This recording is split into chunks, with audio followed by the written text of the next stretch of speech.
America और Europe में कई जो है बड़े बैंकों को अपनी जो अर्थव्यवस्था और क्रेडिट सिस्टम पर जो है खतरा दिख रहा है, लेकिन इसी समय दुनिया के बड़े बैंक्स और जो इन्वेस्टर्स हैं भारत की तरफ मुंह जो है मोड़ रहे हैं।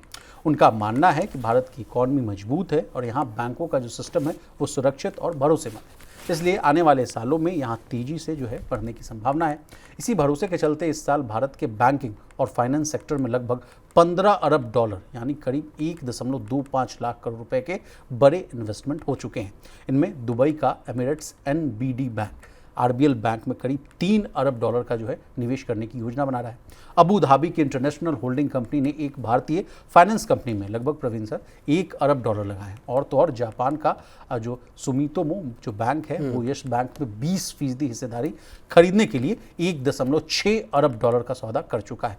अब प्रवीण सर, ये हो क्या रहा है, हम समझ नहीं पा रहे हैं आपसे। हम ये कहानी बेहद दिलचस्प है और पिछले हफ्ते ये कहानी आई थी जब जो एमिरेट्स NBD बैंक ने, जो दुबई का बैंक है सर, हाँ, RBL में जो एक बड़ा इन्वेस्टमेंट 3 अरब डॉलर के इन्वेस्टमेंट के लिए हामी भरी, उसने सहमति दिखाई कि हम इतना पैसा लगाने जा रहे हैं। ये और उसके पहले के दोनों वाक़े, आपने 2-3 वाक़े, सम्मान, चाहे बैंक का मामला हो, सम्मान कैपिटल का मामला हो, जिसमें आबू धाबी का जो वो लगा रहा है पैसा, बिलियंस ऑफ डॉलर्स की डील्स हो रही है। 15 बिलियन डॉलर के तकरीबन सौदे 2025 में ही भारत के फाइनेंशियल सेक्टर में हुए, ऐसा ब्लूमबर्ग की एक रिपोर्ट है। ये कहानी ये बताती है कि भारत का बैंकिंग सेक्टर एक बहुत महत्वपूर्ण पड़ाव की तरफ विशाल खड़ा है इस वक्त। और इस चीज़ को आप यहाँ से जोड़कर देखिए कि अब से लगभग 7 साल पहले भारत का बैंकिंग सेक्टर एक तरह से कोलैप्स की कगार पर था, जब बैड लोन्स माउंटिंग हो रहे थे, बढ़ रहे थे, बैड लोन्स अपने चरम पे थे, डिफ़ॉल्ट हो रहे थे और बैंकों के पास जो है कैपिटल की कमी थी जी। मौके ऐसे आए कि सरकार और रिजर्व बैंक को कई दफ़ा बैंकों में कैपिटल इन्फ्यूजन करना पड़ा। लेकिन उसके बाद से जो तस्वीर बदली है धीरे धीरे बैंकों की, तो चाहे बैंकों की असेट क्वालिटी हो, चाहे बैंकों के पास जो कैपिटल, बिल्कुल NPS कम हुए, डिफ़ॉल्ट कम हुए, बैड लोन्स कम हुए, बैंकों के पास जो कैपिटल की रिक्वायरमेंट थी, बैंकों के पास सरप्लस पूंजी नज़र आई। सरकार के जो बैंक्रप्सी कानून है सरकार लेकर आई, उसकी वजह से बैंकों को एक बड़ी मदद मिली। दूसरी बात, सरकार ने बैंकों के जो लोन बांटने के तौर तरीके थे उस पर लगाम लगाई रिजर्व बैंक के जरिए और अपने कानूनों के जरिए, और इसकी वजह से ये सुनिश्चित हो पाया कि अपनी मनमानी से या रूल्स के बाहर जाकर बैंक किसी भी कॉरपोरेट को, किसी भी इकाई को कर्ज न दे जी।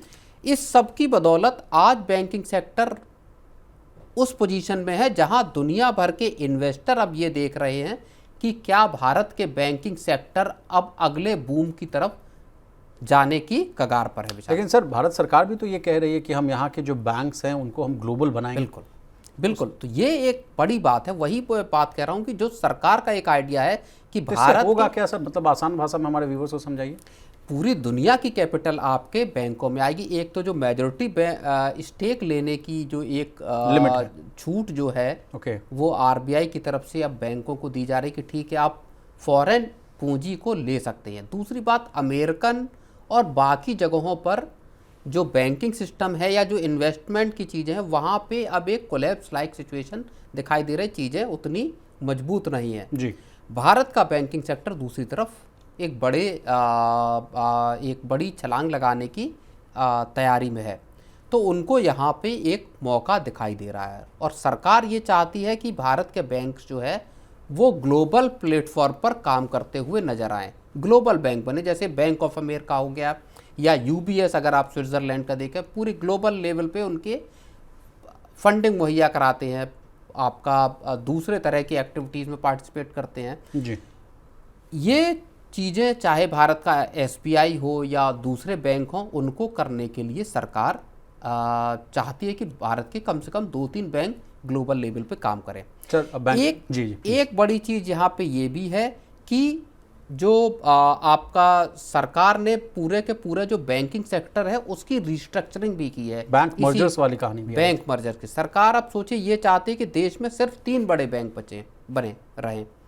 जितने छोटे बैंक, बिल्कुल ये अच्छी बात है। जितने छोटे बैंक हैं उन सबको या तो बड़े बैंकों में मिला दिया जाए या फिर उनका आपका डिसइन्वेस्टमेंट के जरिए उनमें प्राइवेट इक्विटी लेकर आई जाए। जी। तो इसके जरिए एक बैंकों का जो कंसोलिडेशन है वहाँ वो दिखाई देगा। आरबीआई के लिए सबसे आसान ये होगा कि वो इन बैंकों को मॉनिटर कर पाएगा, पॉलिसी सही तरीके से आपकी, या कस्टमर्स को एक्सपीरियंस, जब बड़े बैंक होंगे ज़्यादा कस्टमर्स की जिम्मेदारी होगी तो वहाँ पे रेगुलेशन और रूल्स को लाने में भी आरबीआई के लिए आसानी होगी। लेकिन सर एक सवाल ये भी तो उठता है कि लोगों के पास, जो इंडियन कस्टमर्स, उनके पास ऑप्शंस कम हो जाएंगे। मान लीजिए 2-3 ही बैंक बचेंगे तो फिर वो मोनोपोली वाला खेल नहीं होगा। 2-3 बैंक सरकारी सेक्टर की बात कर रहा हूँ मैं। प्राइवेट सेक्टर में तो बैंक हैं, ओके। सरकारी सेक्टर में 3 या 4 बड़े बैंक बचे और बाकी भाई इस 2020 तक देश में 27 बैंक थे जी।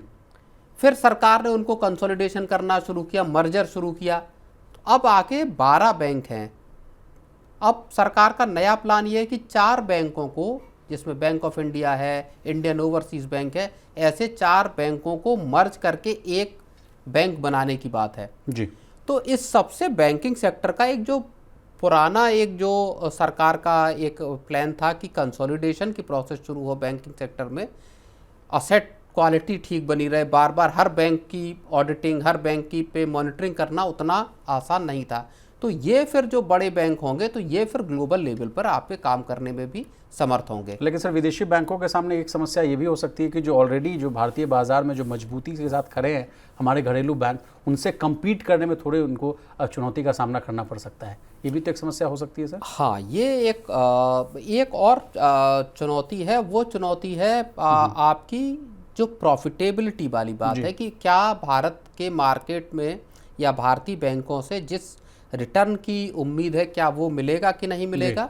क्योंकि पिछले जो देखिए अब तक आप अगर याद कीजिए, अगर पीछे कभी भारतीय चार्टर्ड बैंक ऐसे कई बैंक आए, हाँ, वो बंद भी हो गए, वो बंद हो गए या उन्होंने अपने एसेट्स बेच दिए, अपने ऑपरेशन दूसरे बैंकों को दे दिए।